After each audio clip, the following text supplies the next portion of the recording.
Power set से related question भी बहुत ही इंपॉर्टेंट है एडी एग्जाम के लिए। यहां लिखा कि यदि fourth root of 6, square root of 2 and 3 cubic root of 4 में से सबसे बड़ा x तथा सबसे छोटा y है तो x cube plus y square by x cube minus y square का मान क्या है। तो देखिए यहाँ पर लिखा गया है कि फोर्थ रूट ऑफ 6 है, इसका ये मतलब हो गया 6 टू द पावर 1/4 है। उसी तरह स्क्वायर रूट है, इसको हम लिख सकते हैं 2 टू द पावर 1/2। और जो क्यूबिक रूट है ऐसे दिया गया तो इसका मतलब 4 टू द पावर 1/3 हम इसको लिख सकते हैं। तो नीचे में डिनोमिनेटर में जो पावर है वो 4, 2 और 3 है, इसका एलसीएम निकालेंगे तो ये होता है 12। तो सबको हम 12 कराएंगे, तो 12 कराने के लिए क्या करना पड़ेगा, तो 6 का पावर 3 कराएंगे तो ये हो जाएगा 12, तभी तो 4 दिए 12 से कट गया। इसी तरह 2 का पावर 6 करेंगे तो 1/12, तो 6 दूना 12, 2 हो जाएगा। उसी तरह 4 का पावर 4 कर लेंगे तो 1/12, इस तरीके से हो जाएगा।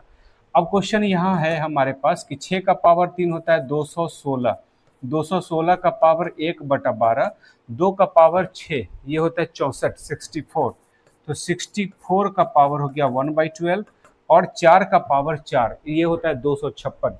ये कितना होता है 256, तो 256 का पावर 112।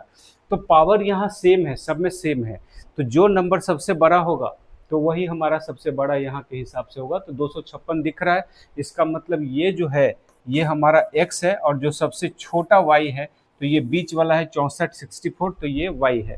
कहने का ये मतलब हुआ कि इसकी वैल्यू जो है ये x है और √2 है ये y है। तो क्वेश्चन ये कहा गया है कि x cube plus y square और बाई में लिखा गया कि x cube minus y square का मान क्या है।